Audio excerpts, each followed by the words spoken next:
relatively every other Sunday. It's been a few Sundays, and this is the Sunday that we're back. And on the Sunday, we're going to talk about things, and I'm excited about it. Zach, it's good to have you. Always happy to have some conversation. And usually we have Chris and Brad, but Brad said he'll run a little late. Chris can't make it this time. It's an ebb and flow, but we have plenty to talk about, and we're just going to rage, talk about the goodness of the great game Infinity. First off, just to talk the news, had a good So that'd be rave, not rage, because rage would denote we're angry at it. Rave would denote we're very happy with it. If I rage in a positive manner, often, like the headbang style. There's a word for that, rave. You rave about it. I rage with a headbang.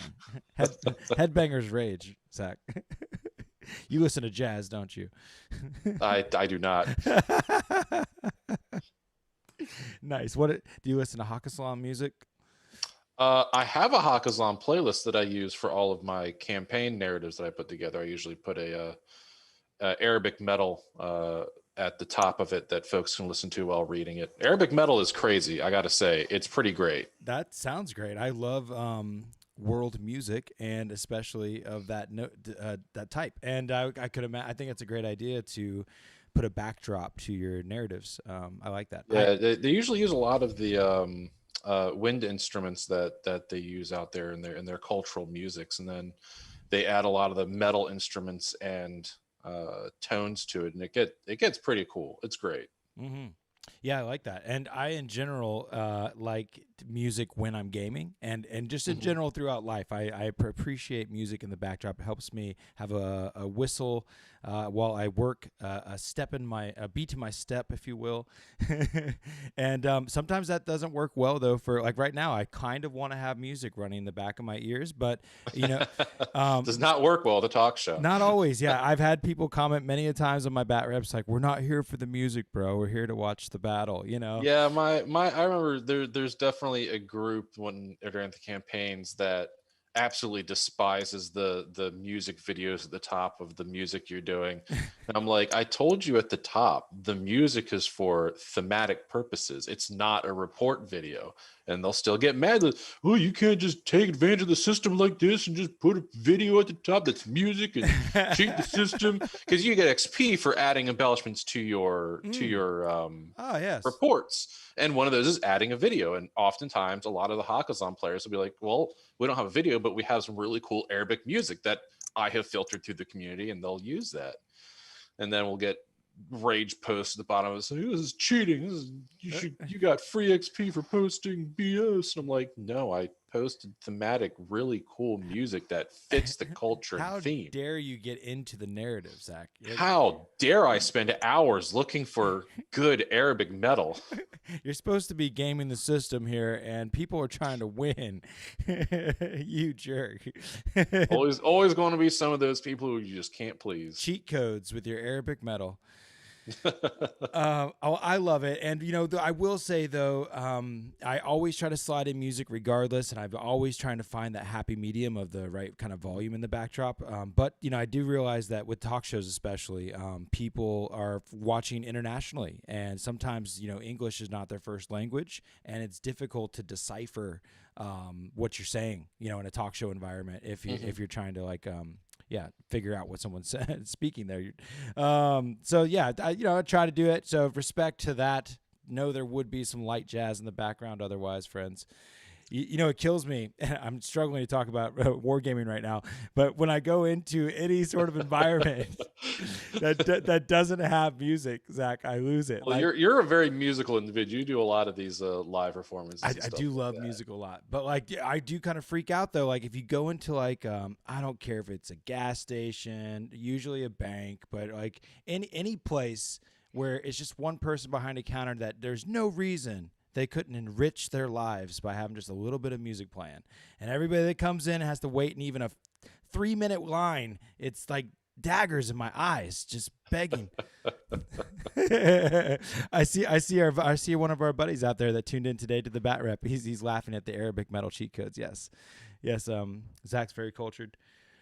He does write great narratives. And speaking of narratives, to get on the topic here of Infinity the game, is there is one of the narratives you participated in, narrative campaigns, was done by Vol SC.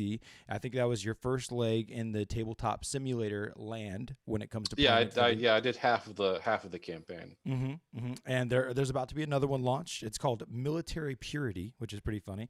It's in the next 5 days is how long you have to sign up. And so far, there's 90 people signed up with 8 teams, and it's pretty cool. Apparently, last time, Zach, there's a team of Russians that had joined last time as military orders and actually won the event. They were Mosapano. This time they have joined as Morats. So they're back again with joining as Morats. Some local friends that are just starting to play. Actually, Jack, who I played today, playing military orders, he's jumping in as nomads and jumped onto the nomad side of things. Yeah, that Russian group were really cool last time. Like they all bum rushed the military orders, but you couldn't really complain about it because they were being a good group. I mean, they were great players. They were good folks. And they just had a really fun idea on how they want to play the narrative campaign. I completely applaud them for taking the narrative into their own hands. Yeah. That makes me think of another thing that I've noticed recently is some of the data we've gotten to see now with there's a lot of folks out there that are playing Infinity on Tabletop Simulator right now. Yes. And people that are getting into the hobby are looking for people to play, and you can do that on Discord via Tabletop Simulator. Infinity the game Remote Access League is one that we've been doing a lot of. I've been in both their season 3 and now season 4 and getting ready to go into season 5. I've got to meet a lot of cool people there. Just played Cobra Prime the other day, one of our people that we've played in our neck of the woods here on the East Coast from Maryland. Cobra whooped my ass with military orders, Zach. It was bad. Cobra whoops everyone's ass. He whoops someone's ass with a metal spoon. It was a base. That's all he needs. It was aggravating because I was ready to do work, and he brought a good list though. He brought an interesting list. Just to mention, he brought it was cool because he brought a list that I was like, son of a gun, dude. When he deployed, all I know is 5.5 SWIC, and it was a Spitfire bot, and it was 3 to 4, if we do the math here, missile launcher, rocket launcher. So he had I know he had at least 3. Let's see, that's 4.5 plus 1. Yeah, 5.5. So 3, 1 missile launcher, 2 rocket launchers, and a freaking Spitfire bot, right? Not TR, but that was 5.5 SWIC. And I was like, okay, there's no way you got to, I thought he might have a tag. We were playing Frostbite, Decapitation. I was playing Decapitation versus Cobra. And he just didn't have enough substance on the board besides these big SWIC pieces.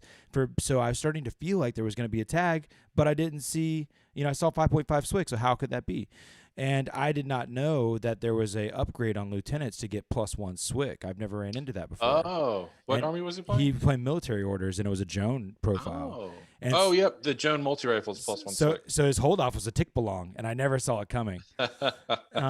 That was crazy. So I was like, damn, didn't expect that. And I was bringing my Anthematic and Caronted list. It was a pretty saucy situation. Just the dice rolls, man, it was rough. It just didn't go as I pleased, and Cobra did a great job, of course.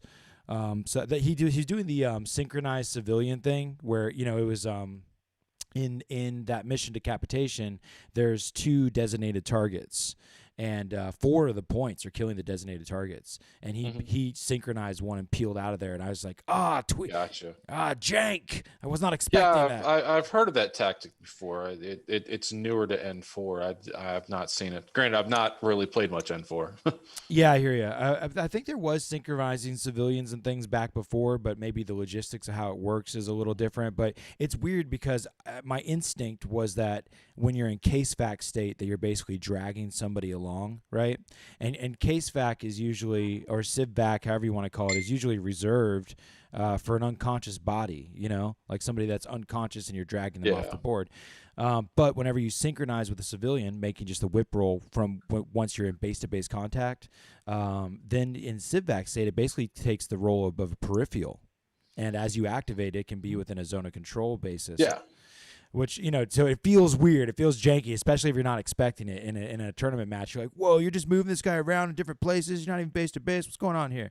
And it was good. He played that well and dragged me into his ARO presence, So that was interesting, and just a different type of military order. There's I've found, you know, the one they're about to get a rework, so that's a big part of some news that'll be coming up. I think March 10th ish. People are very excited. Somebody sent me a word on the grapevine today saying that they've heard they're going to get a continuous damage BS and CC weapon profile. I don't know if you caught any wind of that. Interesting. That I have not. I hadn't either. That somebody just poked at me and said The only thing I know is the Silhouette 5 Night of the Holy Sepulchre. That's the only real information that I have. Mm-hmm. Mm-hmm.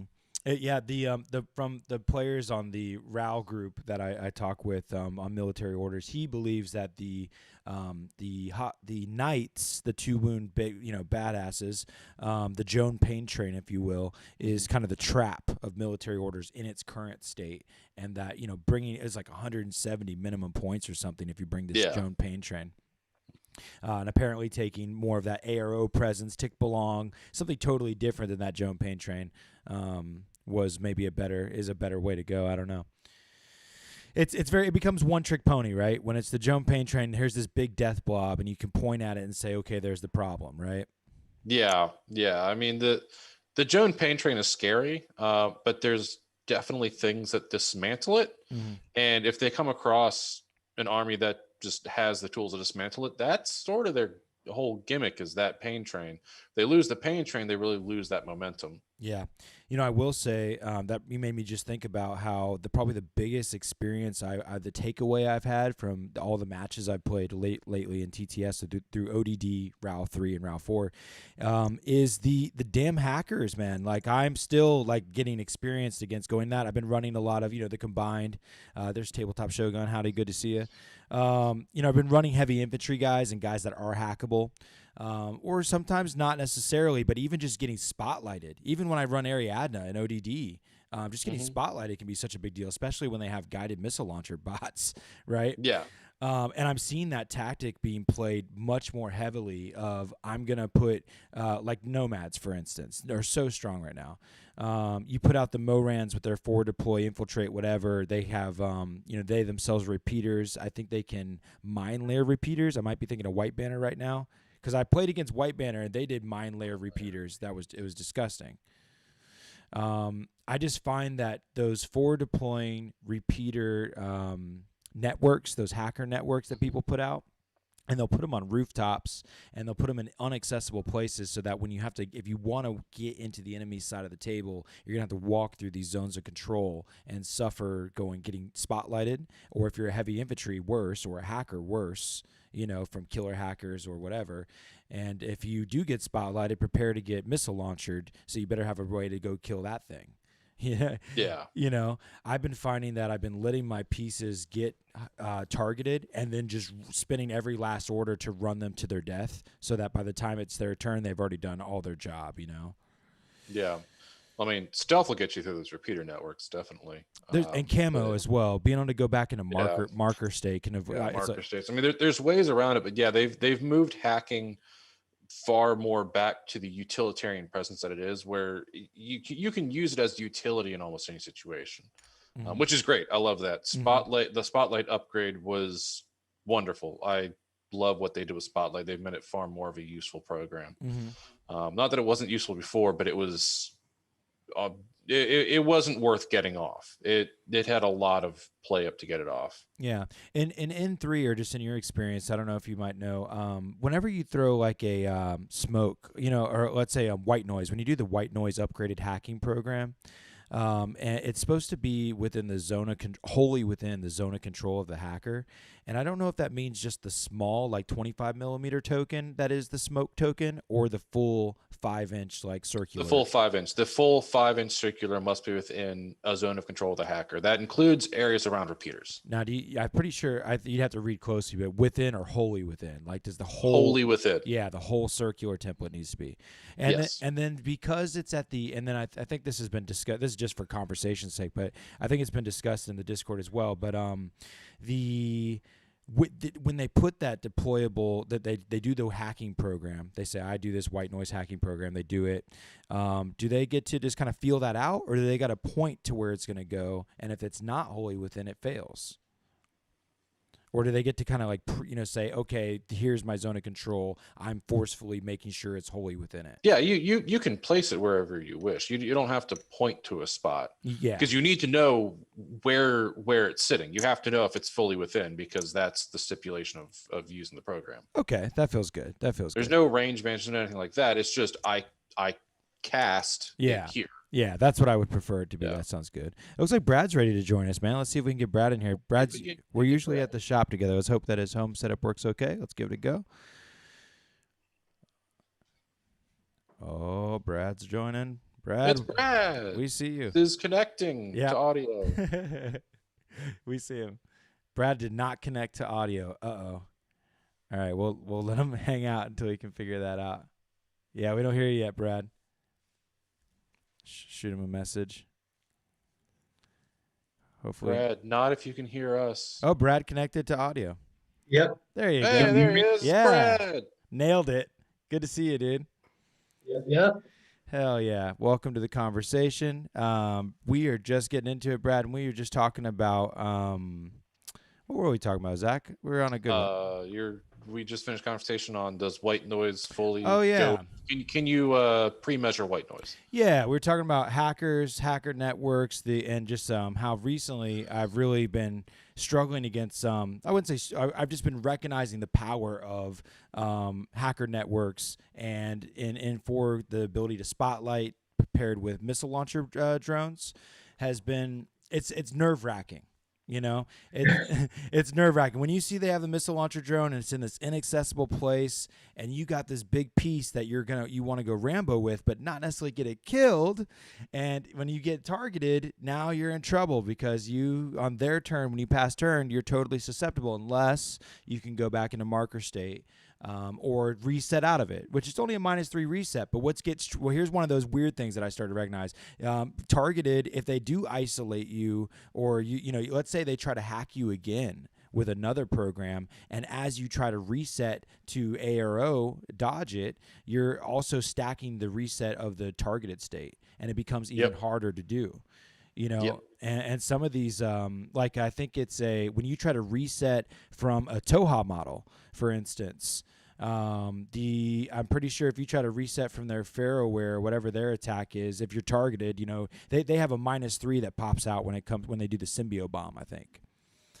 If the symbio bomb hits you and you try to reset out of it, you're suffering a -3, kind of like when a mine goes off, and it sucks. And if you're targeted, it's like -6, and it just sucks. That it's just like, those are difficult, basically, and I'm still like trying to figure out how to embrace those situations.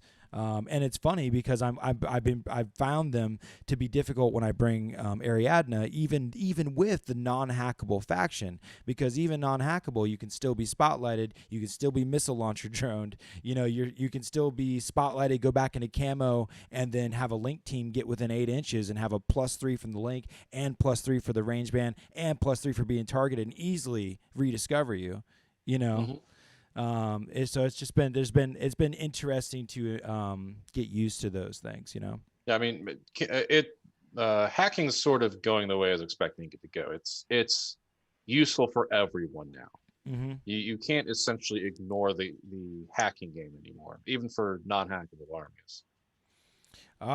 Just to jump in with a sub we were mentioning before, and this maybe you've heard something, Brad. Tabletop Shogun hit me up, and he's like, not sure if you guys mentioned it, but supposedly Military Orders is going to get a mimetism -6 heavy infantry with continuous damage on both BS and CC attacks. I hope not. That'd be a powerful unit, wouldn't it? Yeah. I mean, there's other things out there kind of like that already. Azrael is also, what is it, a Fide, or is it Aljabel that has a Aljabel, yeah.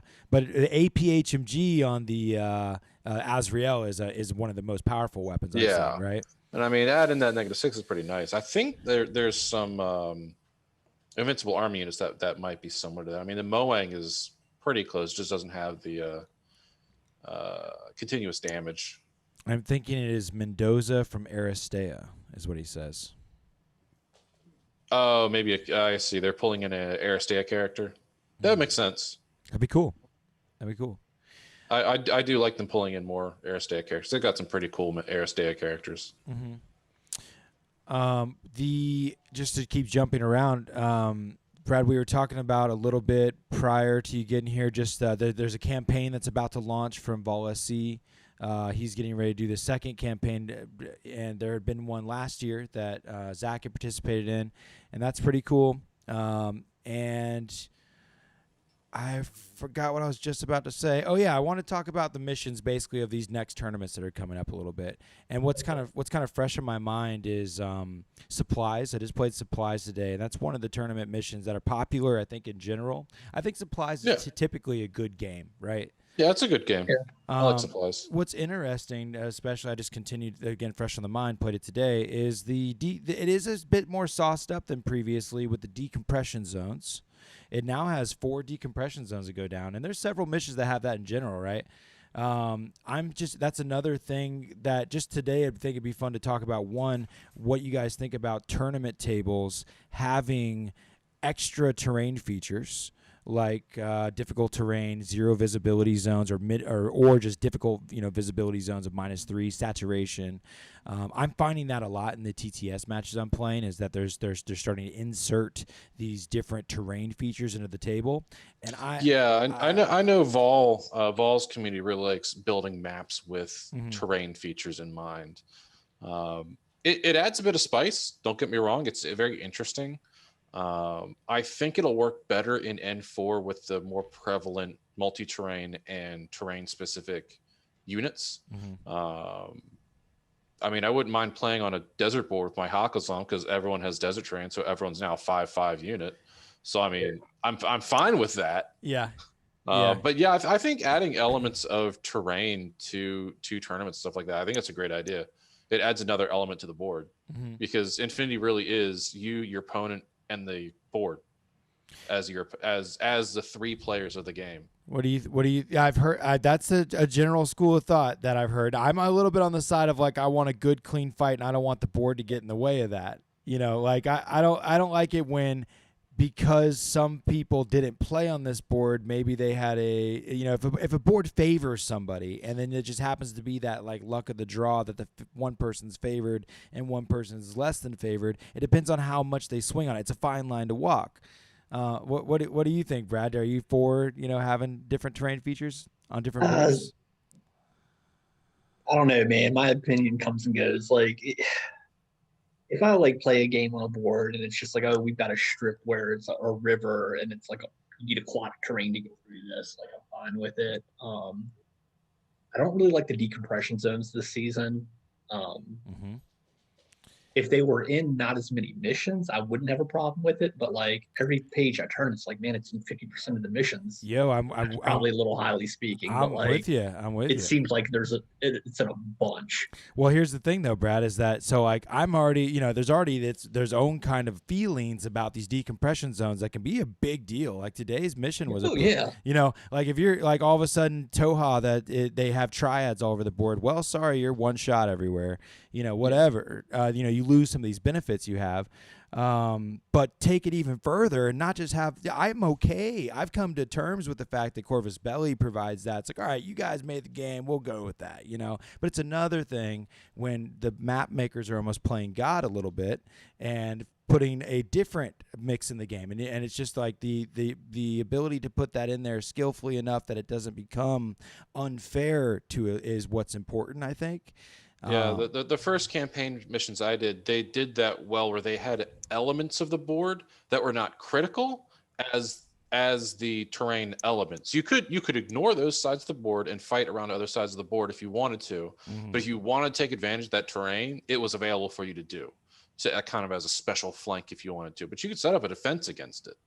Yeah. So there's the chat's jumping in and mentioning like they think it might hurt link teams more often than not because of the zones. I really dislike the -3s and the saturation, but like another one. So in one of the missions I played that kind of rubbed me wrong was they had one side of the table. They put the objectives in the second story of a building, an enclosed building that had 2 ladder points. And what they did, I wouldn't have cared so much, but they made it so the only way you could start in the building on the second floor is if you were on one side of the board and not the other. So if you won the roll off, then one person that had a lot of infiltrating camo or impersonators, they could start literally not just on inside the second floors in an enclosed room that can't be touched next to the objective, but they could also block the ladders that allowed people access with short skills up onto the roof, and just be protecting the access points with chain rifles or whatever. With the right kind of list, it was very abusive, I felt like. Yes and no, because that's one of those maps where you have to choose, do I want to go first or do I want them to deploy first? Do I want to choose sides or do I want to determine who goes first? If you choose sides, you can choose that side. And you're like, okay, I'll go second, but I'll go first, but I'm going to have this objective. I mean, part of the game is figuring out which of those two elements works best for you. I'm hoping with N4 moving into this season, next season, that there's going to be more of a choice between, do I want to choose sides or do I want to choose who goes first? Because really, with how many missions are just kill centric, especially from Vol, we discussed this in the Hakazlam High Command channel, that Vol and his crew really like the killing missions. Mm-hmm.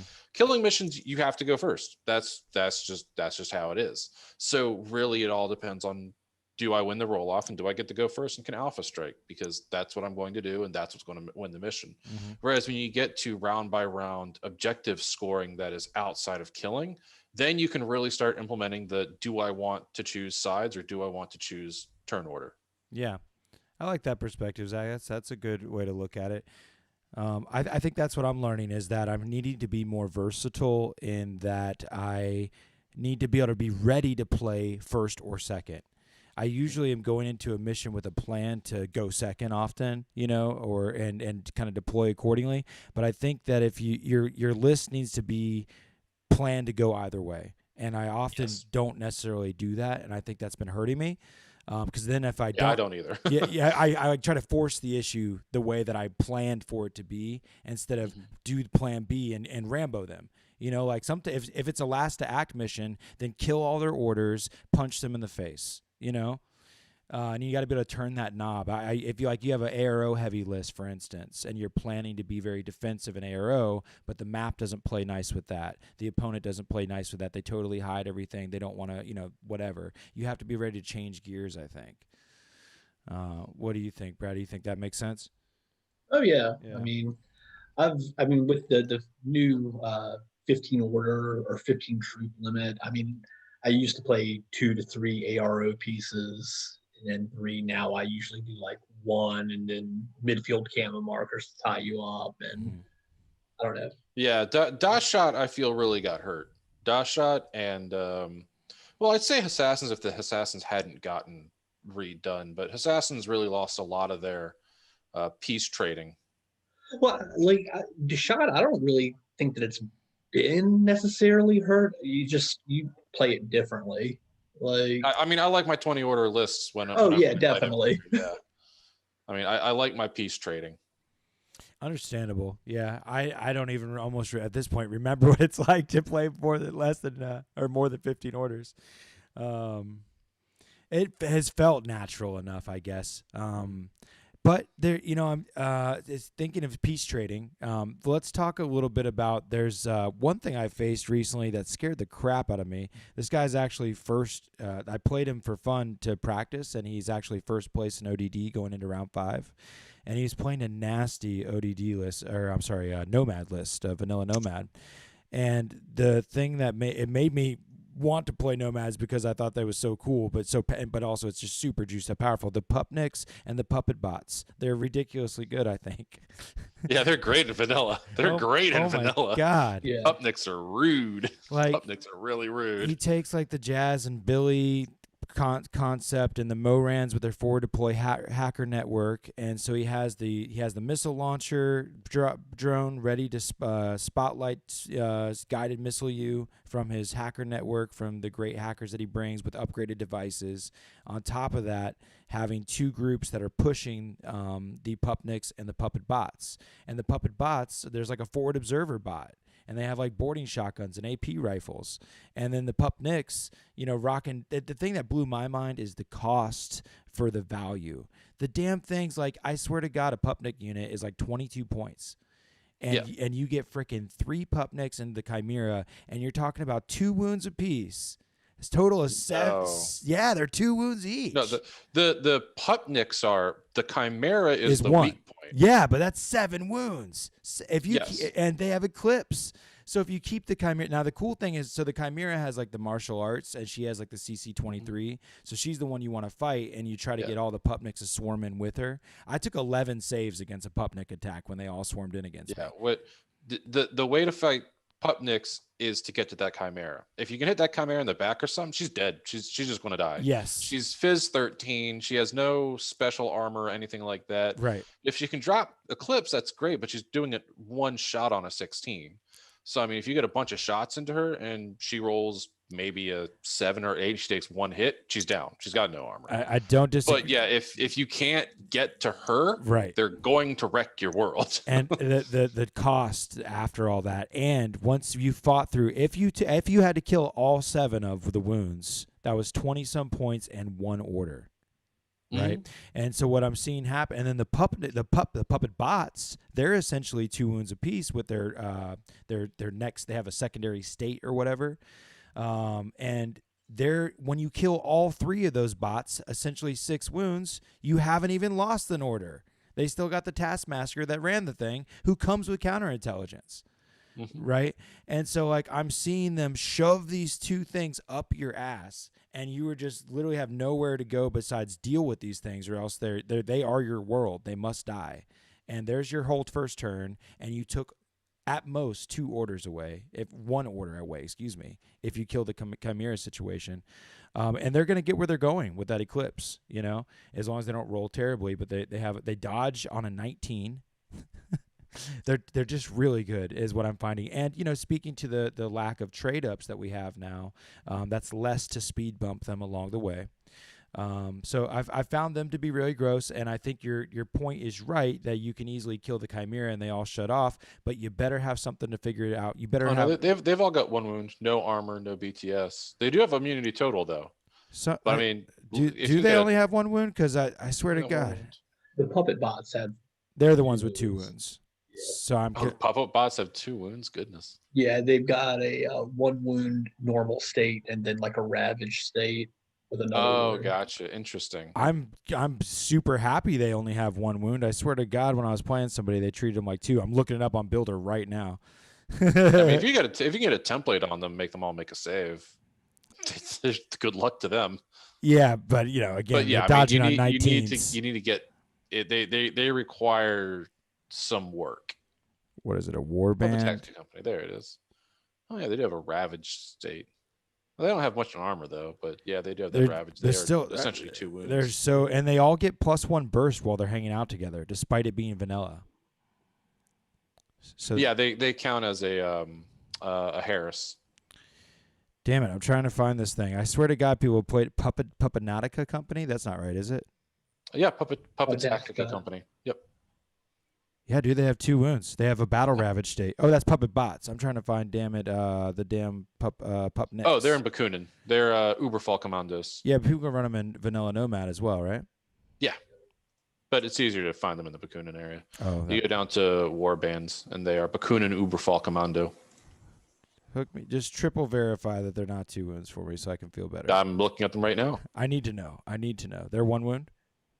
Yep, they're 1 wound. Okay, 23 points total. Thank Christ, I feel a lot better because I was feeling like this game had really let the broken meter go.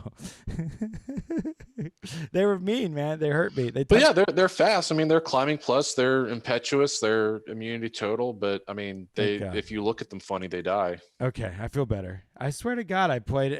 Maybe I was just the puppet bots were swimming around at the same time, and I felt overwhelmed. I was probably frustrated. Well, anyways, I ran against a really good Nomad player, and he was running the damn Pupnik, the Pupniks, the puppet bots, the damn the hacker network on top of running the Salamander, all in the same list, and it was just super powerful, and I really thought that was good. Yeah, Nomads are doing really good in this edition. They're turning back into what they were in N2, where it's like I don't have to see you to kill you. Mm-hmm. I'm scared of missile launchers in general. Now, how often are you seeing the guided missile thing? Man, more often than I'd like, Brad. More often. It's basically I saw it with every time I saw it, it was bad news. I'll tell you, because every time they had it, they had a very solid hacker network, and particularly the two that did it best was White Banner. Really blew my mind from Eugene, because they had forward deploying or infiltrating, one of the two. Pretty positive camo tokens. Yeah, it was camo token, mine layer repeaters. Yep. Right? You take two of those, and all of a sudden you have 4 zones of control in the middle of the board that are connected to hackers in the back, right? And he put in his link team, it had a regular hacker, and then he put Hollow Mask on a killer hacker. And so when I ran a killer hacker into his hacker network to kill through his repeater, his regular hacker in his link team, he's like, surprise, Hollow Mask, killer hacker the whole time. And so because I chose my action to killer hack his regular hacker, he for free killer hacks my guy back. You know? I don't know, it's weird because I hear these stories a lot with the guided missiles, and like I said, I'm not a professional player by any means, but it's just like in N3, it's like I just thought it was a waste of time. Like, oh man, you wanna spotlight in N3, me? yeah. Could you spotlight with in N3, you had arrows? to set up a list to function around it. Even then, it was not a Because you could forward observe, you could do it with a forward observer or whatever, right? Yeah. But could you do it with hackers back then? Yeah, you can Spotlight. But spotlight. Spotlight was a single burst -3 whip to use, which they Yeah. also got a reset against. So So now it's just a regular whip. It's easier. yeah, and you can do it as ARO. You couldn't do it as ARO before. Oh, well, Yeah. that's the big difference then, right? So that's the thing. And the marker state ended at the end of your turn. So Yeah, it's the ARO presence. That's the part that's ridiculous. And targeted doesn't go away even if the hacker dies. And it's not supportware. yeah, So- you can definitely make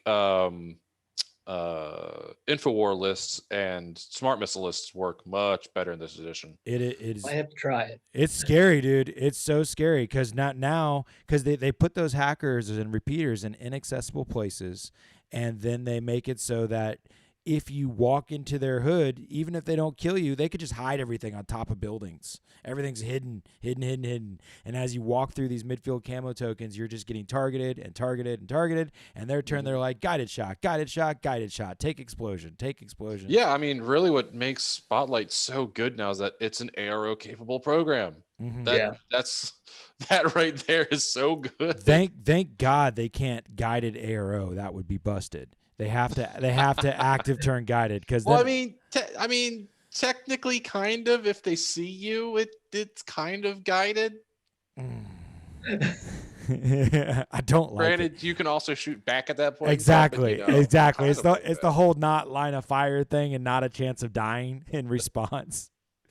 It sucks. I never remembered then too. My wife brought her nomad lists against me and just popped repeaters from pictures on the walls because they were the only ones with pictures back then. Just popped them on the walls and just guided missile my guys to death. I'm like, well, that's a game, I guess. Yeah, so Darren mentions a good counter is to use a parachute. It's not foolproof, but good. And that's what I basically was trying to kind of get at as well, is just that I think that, and to bounce off of what you had said, Zach, is that I think it's really, it's not terribly hard to deal with the Chimera unit per se, or maybe an Avatar, or any of these big scary boogeyman pieces. But if you don't bring the right tools for the job, or at least have a way to, it can really, really just end your game. You can lose. You know, list building is a skill. And just knowing what's out there and having something to deal with it. And it's today, actually, out of as a good example, I brought the Mirage 5 again today. One, because I've been seeing beautiful paint jobs on WGC. I was like, God, I want to bring that model so bad. I might as well. It's a great unit. I've been boohooing it. You know, I haven't gave it enough chance at 66 points. And people on Discord have been like, yo, I'm having like a 90% success rate with this unit. I don't know why you're not thinking it's not awesome. and it's such a disgusting unit. It is a disgusting unit. Every time I bring like the Kodali concept, I've been getting her wrecked on one kill, or I try to use Norkius, I get him killed on like one go. I didn't cybermask correctly. Those are probably more finesse units for sure. But I feel like parachuting in general and doing it at the right timing with the right kind of order pool to back it up is also a skill, you know? And the thing about when you're playing Ariadne, the moment you have two hold-offs, it's very much forecasting that they're coming. You know, Oh yeah, it's hard to hide compared to some but other. there's only so much you can do. That's to true. prevent it. That's true, and that's true. And so I had a great time with them today. They did awesome. Margot being one of the highest BS, maybe the highest BS in Ariadne with BS 14, came out with an AP rifle and shot some panos down. Got in combat with the Duroc, the dog. Besides McMurrow, I think is the only other dog with martial arts. The bears don't have martial arts. So that was great. And CC23, so he came in on 26s and took his CC21 down to like 18s. It felt good, and it was pretty awesome because Duroc got stuck in. He dodged like another knight into combat, so he would have got like a burst 2.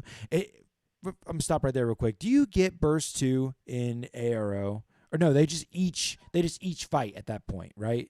If he's in his responsive turn, reactive turn, and he has me surrounded with 2 supporting units, does he just get They one? each get burst 2. Yeah, they each get burst 2. Each of his units do? Yep. Yeah. You get +1 burst and +1 strength for each supporting unit in the Close combat. Yeah. Yeah, it's okay. So that's where I need to really dive deep on that because I And think as long as they're not a link team, they're both. I think when able you to make look at attacks. burst mods though, there's very limited ways. I don't think you can get burst mods besides and yeah, it says +1 for each ally in combat. Okay, I would love it to be that way because it makes combat way cooler. And everyone in line of sight gets an arrow. Okay, so they would each get burst 2, not just one supporting the other. While in the active turn, it would be the supporting unit supports one of the 2 fighting. Well, an active turn, whoever's has the order is the one acting. Right, and he gets the support of the other guy and gets multiple attacks. In the reactive turn, though, you were saying that each of the supporting fires arrowing would get the +1 from the support of the ally. Yeah. You put multiple units in close combat and end of turn for the AROs, not for the active turn. I mean, granted, it's still good for the active turn, but it's amazing in the reactive turn. I want it to be that way. I'm definitely going to read carefully on mods. I've had some small arguments about that before, but I want to go with that for sure as how I want to be. The chat agrees too, so that sounds great. So that happened. He got into support against Duroc. I didn't immediately kill him today, and what was badass is I ran a bear up to support him and berserked the Baron. It was great. The bear berserked in, and it was like a guesstimation of that 10-inch charge. It was like, God damn it, is that 10 inches? It was like 9.5 away. Landed the berserk, which if you fail to berserk the range, then you just idle in place and you just waste the order. It totally sucks.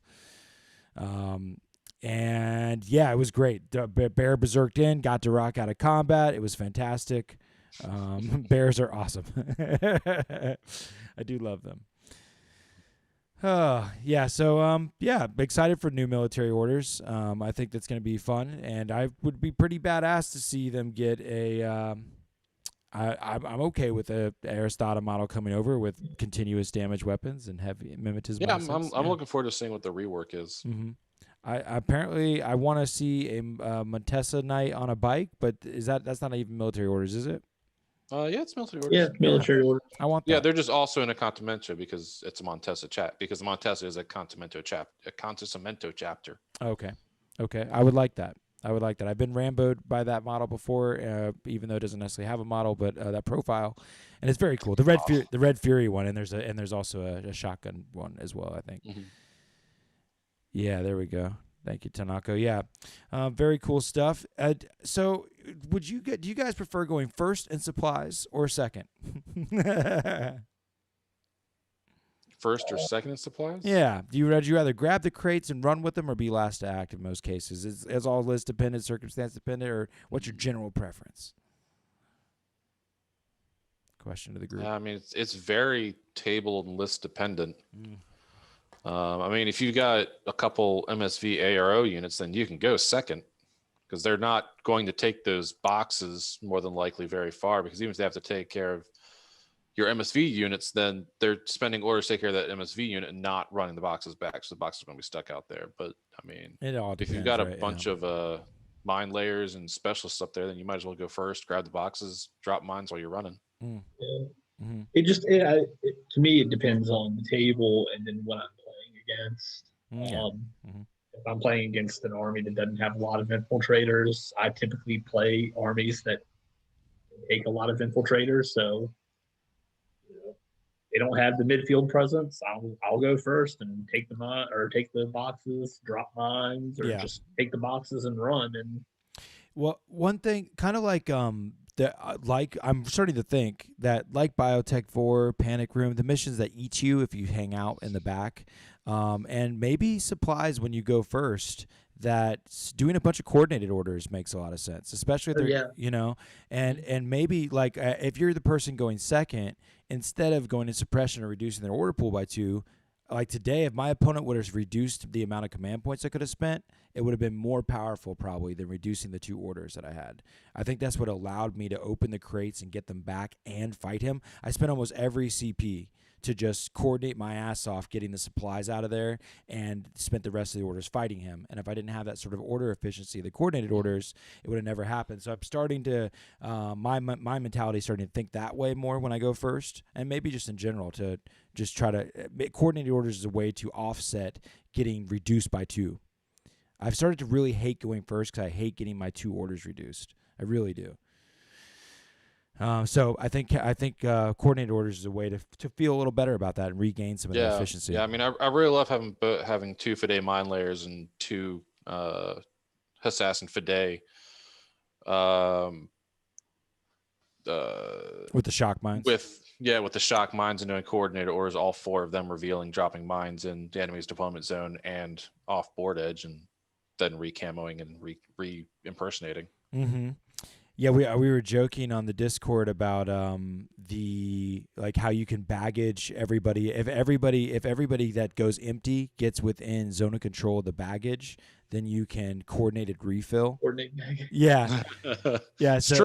So if you start with 4 mine layers, you got 4 mines on the table, and then you in Ariadne, for instance, let's just say 4 Straylock mine layers with Veronin. Now you got 5 command points. So you put down 4 mines, you coordinate, that's 1 for another 4 going up to 8. You coordinate again, that's another 4 going up to 12. You do you end your move within zone of control of baggage and do a 3rd coordinate to refill.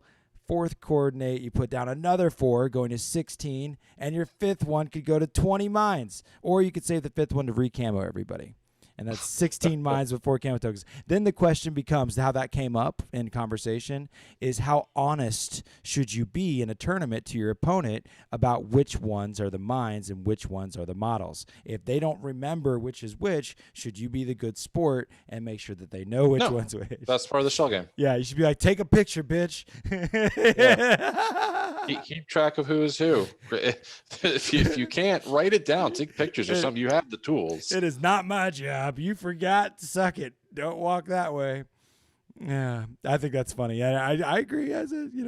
But I mean, like the idea is that like with the spirit of it all is that, it's like, hey, friend, and this is, I think, where you just have to be vocal. It's like, hey, competitor, we could both spend a little bit of time right now. You're doing your jank bullshit, and I could try to write all this shit down. Or you could just tell me as we go forward when I forget which one's the model. Hey, if you're the one forgetting who put them down, then that's on you. Let's gotta disagree there. That's the intent question coming up again. Right? Playing by intent. That is a conversation people have. Do you play by the intent, or like there? I know that there's a lot of folks that believe that a good tournament player, whether you win or lose all the time or not, is somebody that really sticks to their mistakes, and also. Let's see what Darren says. If you were doing that to me, I'd make you wait while I wrote it down. Then we're both being shitty. I don't think it's being shitty, but yeah, I mean, if you want to write it down, I'll definitely let my opponent write it down. Yeah, I would take a picture. Like Muyibs who have both EM mines and normal mines, or viral mines and EM mines. Like, it's a camo token. You don't know what it is. Is there anything? I just write on a piece of scrap paper and put it right next to the camo token. Be like, dude. Yeah, if you want to do that, do that. Well, or it works for you. But I am not your remember all. If you don't remember both positions, that's on you, not me. If I tell you something is something at the start, or if I say, hey, this unit is deploying this camo token, that's on you. I feel you. Yeah, I yeah, that shit's funny to me. Yeah, there's lots of I like playing by intent in general. When it comes to like, hey, you got to be careful with it. Basically, this conversation came up in the remote access league a lot about talking about impetuous units. Mhm. And just how it's important to kind of when you get into higher level play and you want and you especially when TOs have to make calls and whatnot, they try to streamline things. And just like that, like in chess, if you touch it, does that mean you're stuck on the piece? Whatever, right? And like with an impetuous guy, because you can pre-measure movement, but that's only after you've declared that you're going to move, Right. right? And so you can't, with an impetuous move, say, oh, if I end up choosing to move and I go straight forward to end up in an ARO piece, that I don't want to take this move. Right? You've Yeah. declared move at that point. So like you could by Yeah. intention say, do you think that your guy sees this position? I'm about to activate this impetuous move. I think that when I get to this position, you might see me. Would you agree? He's like, I don't think I would see you there. Okay, I'm going to take the chance and do my impetuous move. Like that's kind of the way to behave. Yeah, There, and this has lost me games because I very much don't play by intent for me personally. Mhm. If I move a unit to a corner and say, "Hey, I'm trying to only see this guy," does the other guy see me? And they say yes, then I'm like, "Yes," then I see you. Then we see each other. The issue I've always had this issue that if you're going to layer defense, but someone can just say, "Hey, I'm only intending to see this guy," and just sort of throw their model out there, later on it can come back and bite you in the butt by saying, "Oh no, my guy's here. When you activate the second guy, he's going to get a shot." Like, but your intent earlier was that he wasn't going to be seen. I do not like playing by Yeah, intent. It I get has you. gotten me several losses because I'll be like, I'm not playing by intent, but you're welcome to because there's no rules on this. I'm not going to make you play in the hell that I do, but I am going to play as you see me play. Mhm. If your model sees me, your model sees me. Yeah, I'm going to reward you trying to layer those defenses properly. I think it's a fine line. Like, for instance, whenever there's let's say the largest building on the map or whatever, and you infiltrate, deploy a marker up there in prone state, and Mhm. you're like, I'm going to deploy here if my intent is to not be seen. Do you agree that you cannot see me on the map if I'm deployed here prone? Okay, we both you hear my So intent. that's not intent though, because you're asking, does any model see this model? And if they say no, no model sees that model, that's not intent anymore. That's no model sees that model. Well, yeah, it gets because like, what if like later in the game, it's like, Dad, do you think I see it? And it's like, well, we discussed that my intent was not to be seen. So if you do see me now, something accidentally happened here or whatever, Well, that shouldn't be falling under intent. They either see you or they do not. Yeah, I that's mean fair. that's not intent. That's fair. Things get weird. It's all around. I think the best thing anyone can do in a competitive play is just communicate with their opponent. Mhm. And it is Especially nowadays when you can pre-measure your movement wherever you want to go, intent really doesn't have much of a leg to stand on anymore. yeah. Because you can get a model's eye view and say, "Hey, I see this guy only. I don't see this guy." Right. Yeah. Because now what I like to do often is like, okay, I'm going to take my 4-inch move. So this is where I can go, and I'll leave my model there, and I'll say, okay, now I'm just going to look at what can see him and back him up accordingly. And you've already gone forward, so you just start minimizing that. And that works pretty good. So you can move out like, okay, you'll see me in multiple places. Let me slice that till you don't. Whatever. But yeah, back in the day where you had to say, "I am moving to this point. This is how many inches that it is." I would move the as many inches as it was, and if I overestimated, I get shot by two guys instead of one, and I'd lived with that. Mm-hmm. Mm-hmm. Fair enough. Yeah. Um. Well, well, that's intent. The thing I was just reading the comment. My mind is going back to the topics of tournaments, tables, and talking about boards that are have added elements to them. Sometimes that's intent can definitely come into play on the boards. There's been a lot of there's I guess like lately when I've been playing on a lot of boards that are more abstract with their pieces. It creates more. CTTS. Yeah, yeah, yeah. It becomes. I think that's a touch subject. I'm kind of meandering around here. I'm stumbling to try to say is just. TTS has to be by intent. It can't be any other way. Yeah, you have to definitely be more open in that environment and have a lot more communication. Yeah, and that's where I think that I like boards that are a little more straightforward in TTS, and prefer. I really like the micro art studio terrain that's in there because it's clean cut. It comes from real life. It was built for infinity. Whenever you start putting like oblong and odd shapes onto the map, it becomes there's more conversation that has to happen about like, can you see me here? Can you see me there?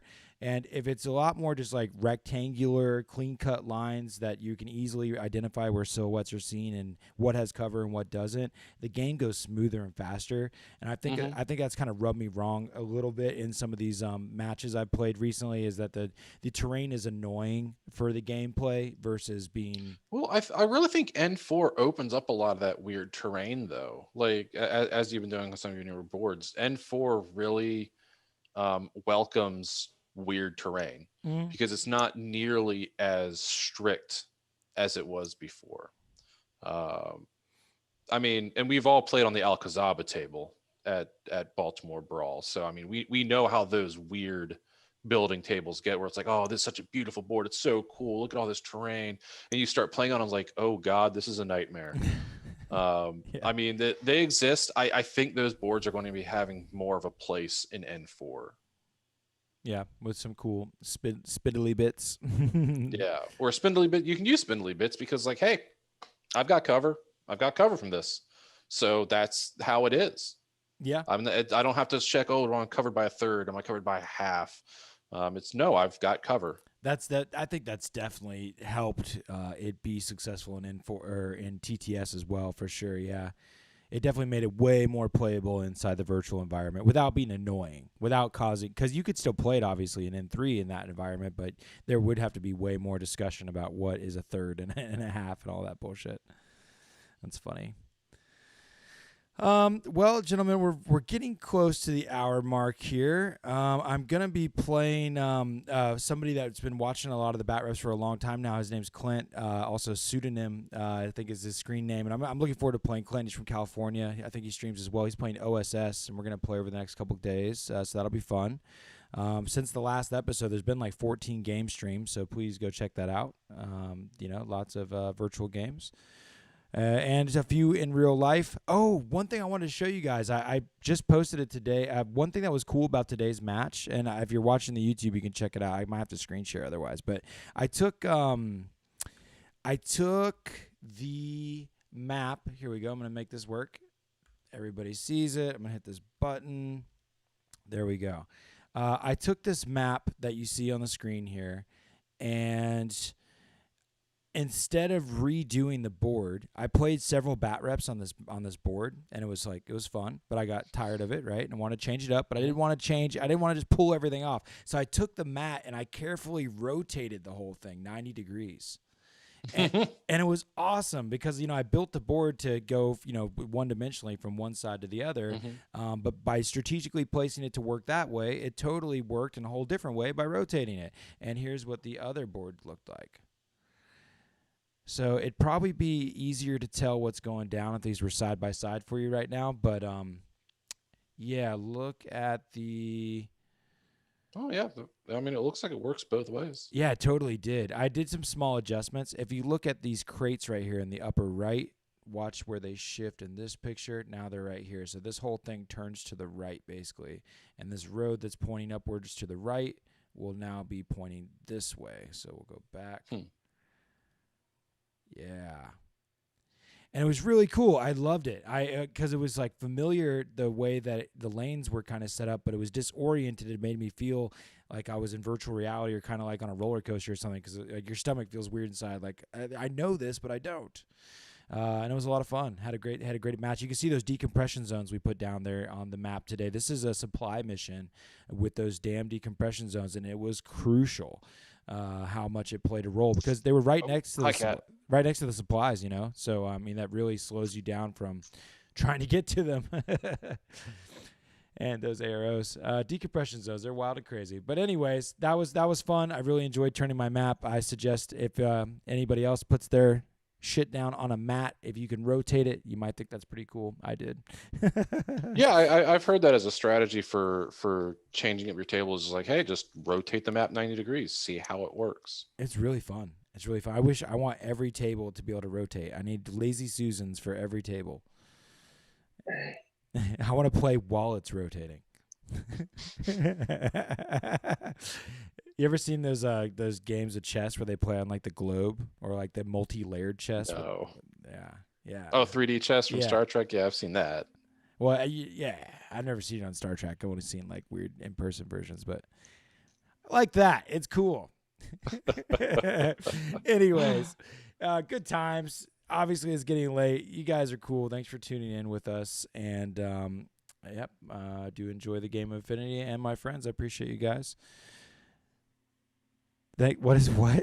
I just saw some. I just saw some comments. It's like that. Oh, it's like comments from earlier that just popped up late. Yeah, like I said, it's getting late, and I'm mumbling. So, anyways, you guys, thank you for tuning in. Appreciate you. We'll be back 2 weeks from now. There's bat reps to come. Check them out. Keep taking fun seriously.